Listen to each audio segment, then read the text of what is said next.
Remember, with transition questions, we can always turn at least a few of the answer choices into more simple versions of themselves, right? The words that we would probably use if we were just talking a conversation. So on the contrary is like but. For example, just kind of means what it means, so that's fine. Previously, that kind of also is just a normal kind of time word, so hopefully that's very obvious. And as a result is just a fancier way of saying so. So these are all words that you use kind of regularly, so maybe turning it back into those will help you out. But let's just take a look at what the sentences say. Celebrated Tewa potter Maria Martinez made her signature all-black ceramic vessels using a heating technique called reduction firing. This technique involves smothering the flame surrounding the clay vessel. The vessel takes on a shiny black hue. Well, this is not a but situation, right? These aren't contrasting ideas. It seems like they're just kind of talking about how this process works. So it's not a contrast.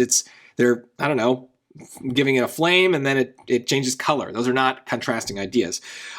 It's also not a for example, right? Because the second sentence there would need to be an example of them smothering the flame surrounding the clay vessel.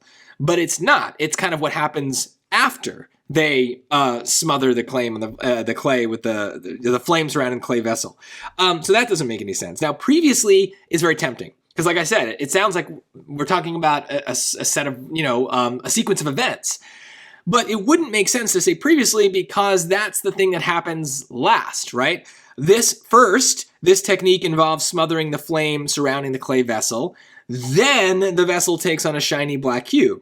But if we said previously, then it makes it sound like the change in color is the thing that happens first. But why would it just randomly change color? It changes color after we put the flame out or whatever we're doing, right? So this is the wrong order. And maybe that is like obvious to you, but I think that for people who maybe English isn't their native language, those kinds of like ordering of words get kind of muddled because you kind of know what it means, but not strong enough to really keep track of like the subtle difference between, it coming first versus it coming second.